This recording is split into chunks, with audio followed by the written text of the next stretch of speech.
ہے کہ میں اور آپ صحیح معنوں میں اپنے گھر والوں کو ٹائم ہی نہیں دیتے.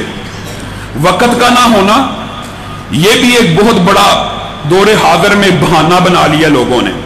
جی میں تو کام کرتا ہوں گھر کی آرائش کے لیے، زیبائش کے لیے، میں تو کاروبار کرتا ہوں، میں تو پیسے کماتا ہوں، میرے پاس وقت ہی نہیں ہے. جس بندے کے پاس وقت نہیں ہے نا، یاد رکھیے وہ بندہ کبھی گھر بنانے میں کامیاب نہیں ہو سکتا. وہ مکان تو بنا لے گا، وہ پیسے کما کے دیوار تو تعمیر کر لے گا، وہ پیسے کما کے پردے اور چھتیں تو قائم کر لے گا، لیکن وہ صرف مکان ہوگا. گھر اور مکان میں کچھ فرق ہوتا ہے. گھر تو جھونپڑی کے اندر، خیمے کے اندر، کسی درخت کے سائے کے نیچے بھی قائم ہو سکتا ہے اگر میاں بیوی کے اندر مودت، محبت اور الفت موجود ہو. گھروں کا تعلق دیواروں، چھتوں اور تعمیرات سے ہے ہی نہیں. آپ اور میں بلا وجہ کے مصروف ہیں. نبی کریم صلی اللہ علیہ وسلم سے زیادہ مصروف، ان سے زیادہ قیمتی وقت کی کا نہیں ہو سکتا. یہ ہم نے خود ساختہ من گڑت فلسفے شروع کیے ہوئے ہیں. صبح گھر سے نکلے، رات کو گھر میں داخل ہوئے، بچے سو چکے ہیں، بیوی سونے والی ہے، پھر اگلے دن صبح گدھوں کی طرح کام کے اوپر نکل گئے، پھر شام کو. ہاں مجبوریاں بھی ہوتی ہیں، اوور ٹائم بھی لگانا پڑتا ہے، لیکن یہ کیا بات ہے کہ ہفتہ بیت گیا، کئی دن بیت گئے، آپ دکھ سکھ اور راز و نیاز اور ایک دوسرے کی خیال کی باتیں ہی ایک دوسرے سے کر سکے. نبی کریم صلی اللہ علیہ وسلم سے زیادہ مصروف بندہ کوئی نہیں تھا. ان کی زندگی کا معمول کیا تھا؟ امہات المومنین بیان کرتی ہیں نبی کریم کی جب بیک وقت 9 بیویاں تھی نا، بیک وقت 9 بیویاں، تو نبی کریم ہر روز دن میں 2 مرتبہ، ایک صبح فجر کی عبادت سے فارغ ہو کے 9 کی 9 بیویوں کے گھر میں جاتے، ان سے پوچھتے، ان کا حال پوچھتے، ان کی ضروریات پوچھتے، ان کے پاس بیٹھتے، ان کو ٹائم دیتے، ان کا وقت دیتے، اپنے ذہن میں ان کی ضروریات کی لسٹ بناتے. اور یہ وقت کچھ کم ہوتا تھا، لیکن عصر کے بعد جو وقت نبی کریم صلی اللہ علیہ وسلم اپنی ازواج مطہرات کو دیا کرتے تھے وہ اتنا طویل ہوتا تھا کہ مغرب کا وقت ہو جاتا تھا. اور نبی کریم صلی اللہ علیہ وسلم کے وقت میں تو ویسے اللہ نے برکت بھی رکھی ہے، لیکن میں نے اور آپ نے ایک بیوی بھی ہے، 2 بیویاں بھی ہیں. آج کل تو ایک بیوی کا رواج ہے، ایک بیوی کے لیے بھی وقت نہیں ہے. نبی کریم صلی اللہ علیہ وسلم کی 9 بیویاں اور 9 کی 9 ایک دن میں 2 مرتبہ ہر ایک کو وقت دے رہے ہیں. میں اور آپ زندگی بیت گئی، مدتیں بیت گئی، پتہ ہی نہیں بیوی کی ضروریات کیا ہیں. ہاں لیکن یہ بات ضرور ہے، ہماری بہنیں بیٹیاں اس بات کی طرف بھی توجہ کیا کریں کہ جب ہامن کما کے تمہارے لیے سٹرگل کر رہا ہے، تمہارے لیے محنت کر رہا ہے، جو ہی گھر آیا ہے اس کے سامنے اسی وقت مشکلات اور مصائب کے باب نہیں رکھنے چاہیے. ہمارے سامنے کتنا بہترین نمونہ ام سلیم کا. ام سلیم ہامن گھر آ گیا، بیٹا فوت ہو چکا ہے، اپنے ہامن کے لیے تیار ہوتی ہیں، اپنے ہامن کے لیے میک اپ کرتی ہیں، اپنے ہامن کے لیے بناؤ سنگار کرتی ہیں. باپ پریشان ہے، میرے بچے کا کیا حال ہے، میں محنت مزدوری کر کے اس کی دوائی کا بندوبست کر کے آیا ہوں. کہا پہلے سے بہت بہتر حال میں ہے. بیوی نے استقبال کیا. میاں اور بیوی کے درمیان وہ سارے معاملات ہوئے جو کسی خامند اور بیوی کے درمیان ہوتے ہیں. جب سارے معاملات ختم ہو گئے تو انہوں نے کہا کہاں میرا بیٹا، بلاؤ. کہتی ہیں اللہ نے ایک آپ کو امانت دی تھی، پہلے مجھے یہ بات بتلائیے کہ آپ نے کسی سے قرضہ لیا ہو، وہ مانگنے کے لیے آجے واپس کریں گے کہ نہیں؟ ضرور کروں گا. تو وہ آپ کا بیٹا اللہ کی امانت تھی، اللہ نے اسے واپس بلا لیا. ان کی آنکھوں میں آنسو آ گئے. انہوں نے یہ سمجھا کہ بیوی نے میرے ساتھ دھوکہ کیا ہے. ان کے ذہن میں انسانی وسوسہ، شیطانی خیالات آ سکتے ہیں کہ یہ تو بہت بڑا دھوکہ ہو گیا مجھ سے، میرے بیٹے کی میت گھر میں تھی اور میں اپنی بیوی کے ساتھ ان کاموں میں مبتلا رہا.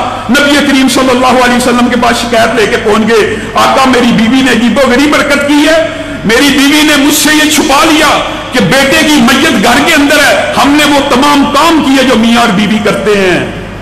نبی کریم صلی اللہ علیہ وسلم نے کہا اللہ کی قسم اللہ کو تیری بیوی کا استقبال اور اس کا صبر اتنا پسند آیا ہے کہ اللہ رب العزت نے عرش کی بلندیوں سے مجھ پہ وحی کی ہے کہ محمد صلی اللہ علیہ وسلم اس کے لیے برکت کی دعا کریں، اور اس حمل کے نتیجے میں اللہ تجھے انشاءاللہ اولاد دے گا۔ اور صحابہ بیان کرتے ہیں ان کے بطن سے ایک بیٹا عبداللہ پیدا ہوا، جس کے 9 بیٹے مدینہ کی گلیوں میں دوڑتے پھرتے تھے۔ ایک بیٹا کس کے لیے؟ خامند کو اچھی طرح سے ویلکم کیا، خامند کا خیال رکھا، نبی کریم کی حدیث کے اوپر عمل کر کے۔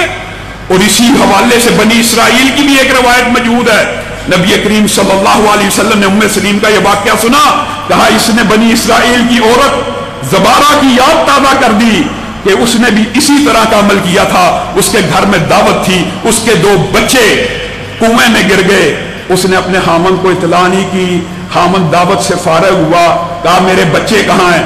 کہتی ہیں وہ تو فوت ہو گئے۔ خامند کو غصہ آیا، اس نے اپنے بچوں کو آواز دی، اللہ رب العزت نے ایسا رحم والا معاملہ کیا، کنویں میں سے دونوں بچے دوڑتے ہوئے باہر آ گئے۔ اس لیے یہ خامدوں کی اطاعت کرنا ہماری بہنیں بیٹیاں مائیں سمجھتی ہیں یہ کوئی اجر و ثواب کی بات نہیں ہے، یہ کوئی اہم معاملہ نہیں ہے۔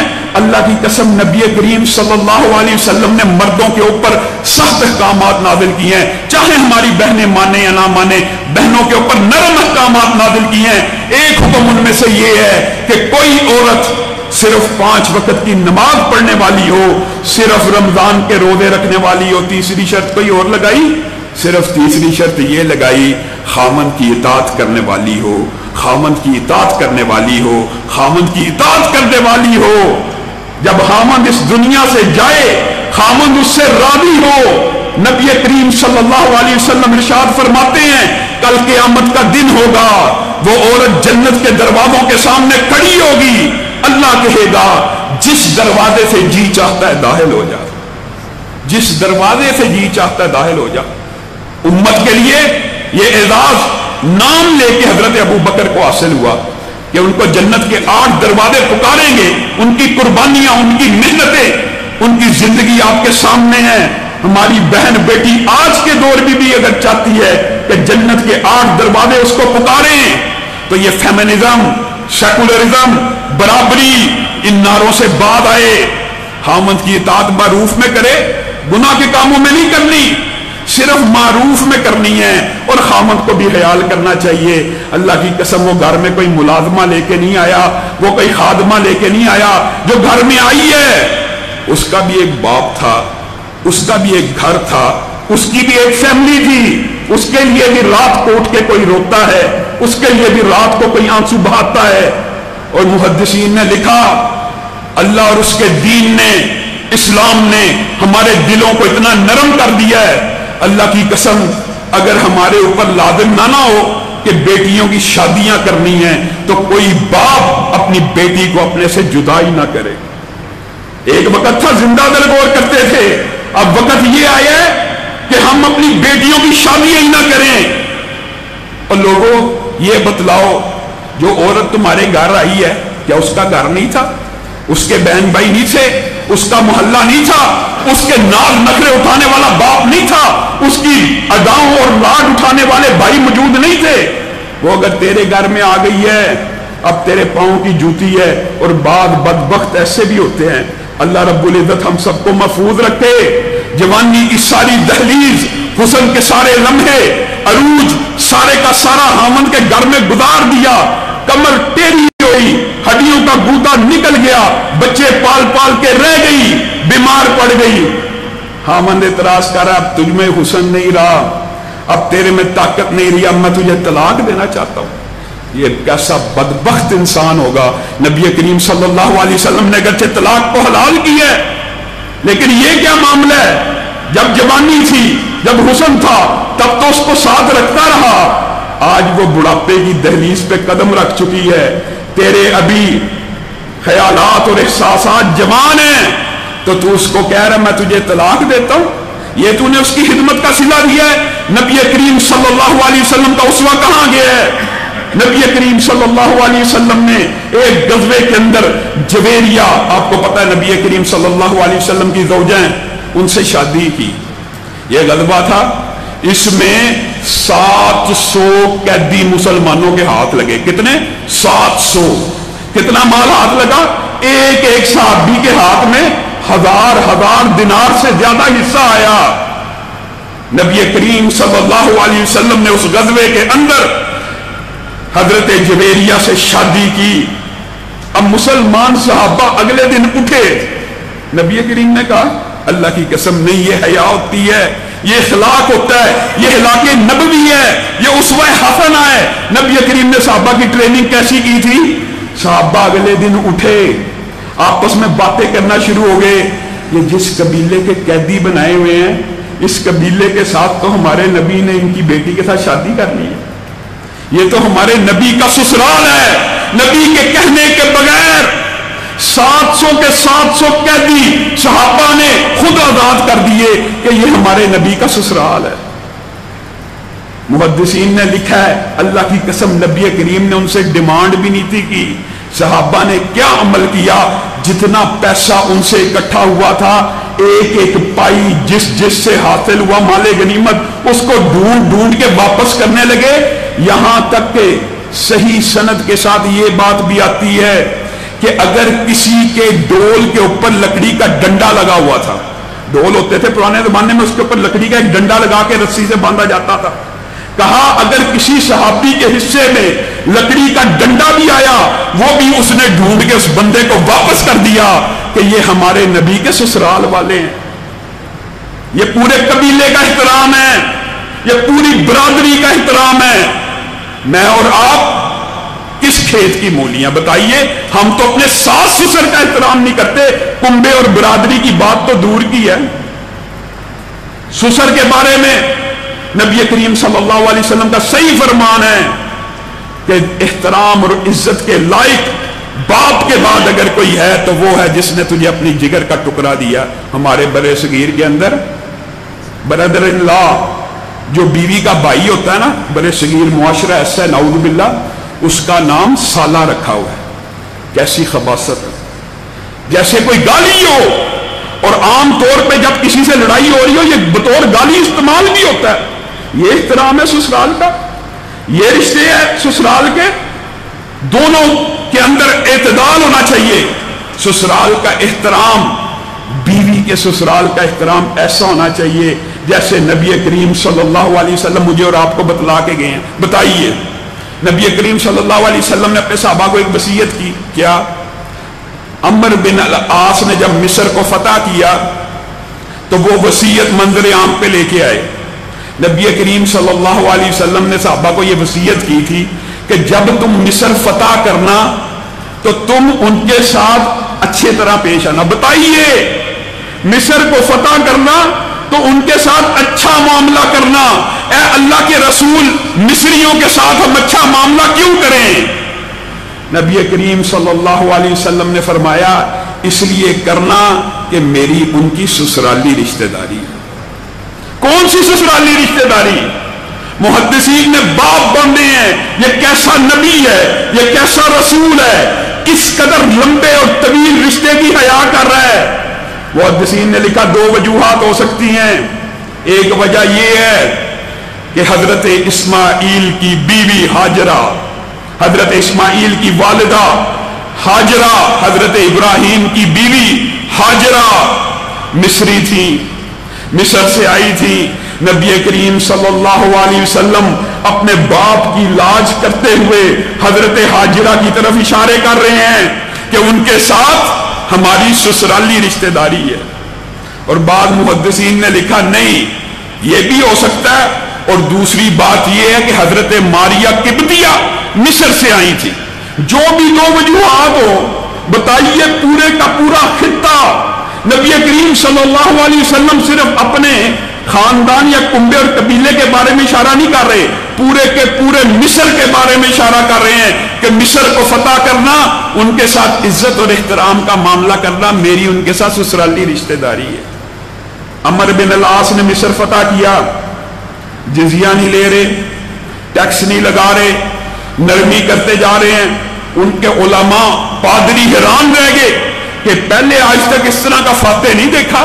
ابو مریم اور دوسرا پادری جو ان کا لارڈ پادری تھا اس وقت، وہ عمر بن العاص کے پاس آئے کہ آپ ہم سے دھوکہ تو نہیں کر رہے؟ یہ جو زمینوں پہ قبضہ کیا آپ کہہ رہے ہیں واپس لے لو، یہ جو ٹیکس ہے واپس کر دو واپس کر دو۔ کہا ہاں ہمیں ہمارے نبی نے وصیت کی تھی جب تم مصر کو فتح کرو گے ان کا عزت اور احترام کرنا کہ وہ میرے نبی کے سسرالی ہیں، میں اس لیے تمہارا عزت اور احترام کر رہا ہوں۔ ابو مریم کی آنکھوں میں آنسو آ گئے، کہنے لگا سچ بتاؤ کیا واقعی تمہارے نبی نے یہ وصیت کی تھی؟ کہا اللہ کی قسم ہم نے اپنے کانوں سے یہ وصیت کو سنا۔ ابو مریم جو پادری تھا وہ کہہ اٹھا اللہ کی قسم ایسی وصیت کرنے والا اللہ کے رسول کے علاوہ ہو ہی نہیں سکتا۔ اسی وقت آدھے سے زیادہ مصریوں نے اس حسن سلوک کی وجہ سے اسلام کو قبول کر لیا۔ میں اور آپ سسر کوئی عزت نہیں، ساس کوئی عزت نہیں، چاہے بیٹی والے ہوں چاہے بیٹے والے ہوں، یہ معاملہ دونوں طرف سے ایسا ہی ہے۔ شادی سے پہلے میل جول ملاقات، شادی ہوگی اب ملنے سے بھی گئے ہیں، اب آپس میں تعلقات بھی خراب ہیں۔ اور میرے بھائیوں افراط و تفرید سے بچنا ہے۔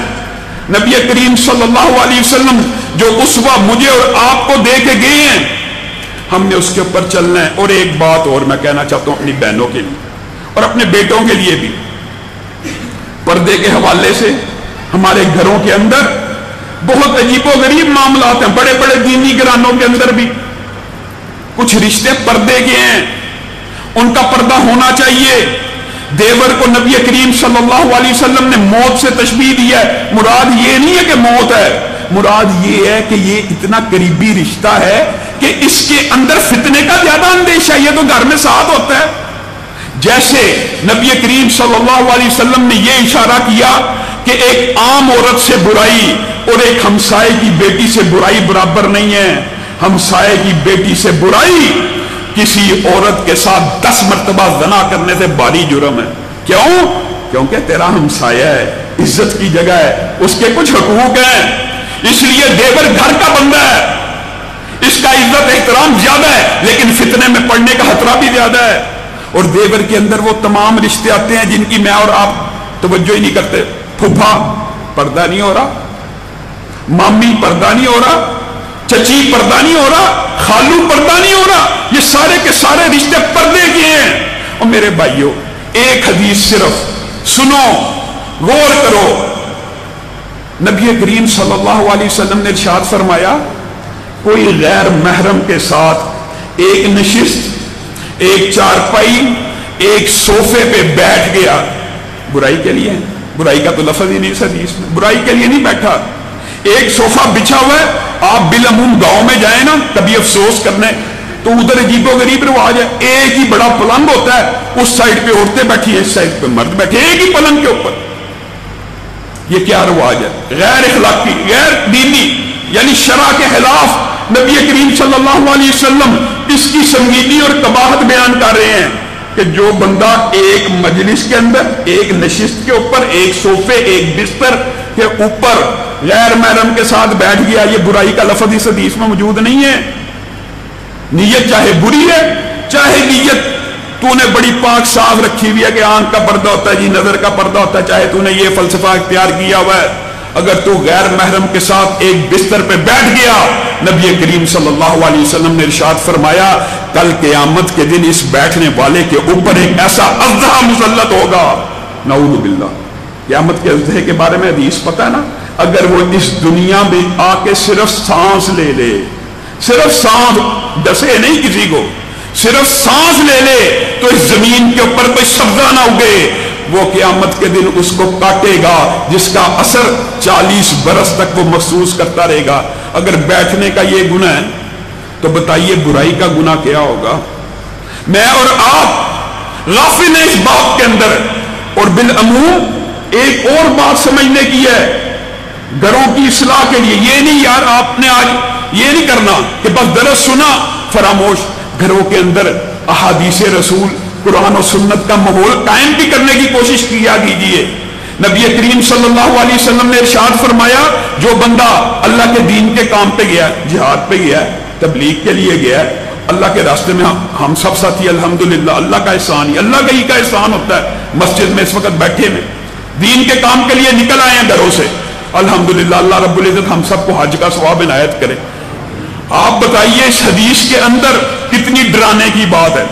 نبی کریم نے کہا کوئی بندہ دین کے لیے نکل گیا ہے نا، گھر میں بیوی بچے چھوڑ کے آیا ہے، تو اپنے کسی عزیز کی کسی دوست کی یہ ذمہ داری لگا کے آیا ہے کہ میرے گھر والوں کا خیال رکھنا، یہ کہنا جائز ہے؟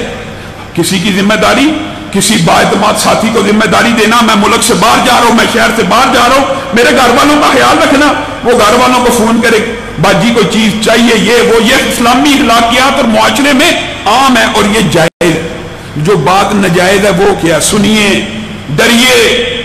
اگر کسی بندے کی ڈیوٹی یہ لگی ہوئی ہے کہ گھر والوں کا خیال رکھنا ہے، اور وہ بندہ جو ڈیوٹی لگی ہے اس سے زیادہ خیال رکھتا ہے، کتنا زیادہ؟ حدیث کے الفاظ ہیں صرف اتنا زیادہ کہ گھر والی کے دماغ میں صرف یہ خیال پیدا ہو جائے کہ یہ بندہ مجھ سے کچھ بھاڑ کے کر رہا ہے، کوئی محبت کا اظہار نہیں ہو رہا، کوئی گندی بات نہیں ہو رہی، کوئی غلط بات نہیں ہو رہی، صرف اتنا کام کر رہا ہے کہ گھر والی کے دماغ میں یہ بات آ رہی ہے میرے حامد نے جتنی ڈیوٹی لگائی تھی نا یہ کچھ اس سے زیادہ فیور کر رہا ہے، یہ کچھ اس سے بڑھ کے کر رہا ہے۔ بات سمجھ آ رہی ہے؟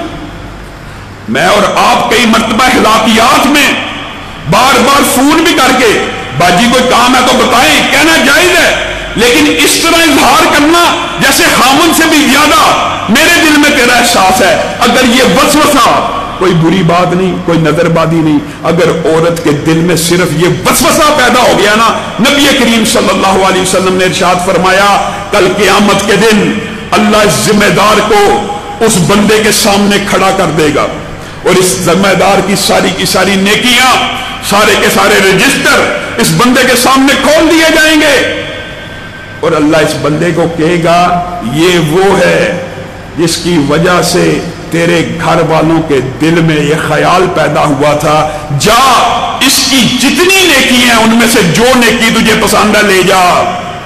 نبی کریم صلی اللہ علیہ وسلم پھر صحابہ سے پوچھ کے کہتے ہیں بتاؤ میرے صحابہ، جس دن بندہ ایک ایک نیکی کے پیچھے بھاگ رہا ہوگا، باپ بیٹے سے چھپ رہا ہے، بیٹا باپ سے، بھائی سے، کہ کہیں مجھ سے کوئی نیکی نہ مانگ لے، اس دن بتائیے یہ بندہ اس کی کوئی نیکی چھوڑے گا؟ صحابہ نے کہا اللہ کی قسم کوئی نیکی نہیں چھوڑے گا۔ اور لوگوں اگر کسی غیر محرم کے دل میں یہ وسوسہ پیدا کرنا کہ میں تیرا خیال کر رہا ہوں کچھ زیادہ، یہ اتنا بڑا جرم ہے، تو اس سے اظہار محبت کتنا بڑا جرم ہوگا بتائیے؟ اس کو سیدھا ہی کہہ دینا میں تجھ سے محبت کرتا ہوں۔ غیر محرم کے ساتھ یہ تعلقات اسلام میں نہیں ہے، اسلام میں نگاہ کو پاک صاف رکھنے کے راستے موجود ہیں۔ اللہ کی قسم جو بندہ اس برائی کے راستے پہ چل رہا ہے اس سے بہتر ہے وہ شادیاں کر لے، اور شادیاں تو سنت بھی ہے اور بہتر بھی ہے، لیکن ہماری بہنوں کے دل میں یہ بات اثر نہیں کرتی، وہ یہ کہتی ہیں چلو یار خامن چیٹنگ کر رہا ہے کوئی بات نہیں، چیٹنگ کی ہے شادی نہ کرے۔ ظالم ہیں وہ عورتیں، گناہ کے کام کے اوپر حوصلہ افزائی اور نیکی کے کام کے اندر رکاوٹیں، ہمارا معاشرہ ہی عجیب و غریب بن چکا۔ اللہ رب العزت جو کہا گیا ہے، جو سنا گیا ہے، اس کو سمجھنے کی توفیق عنایت فرمائے۔ سبحان ربک رب العزت عما یصفون وسلام علی المرسلین والحمد للہ۔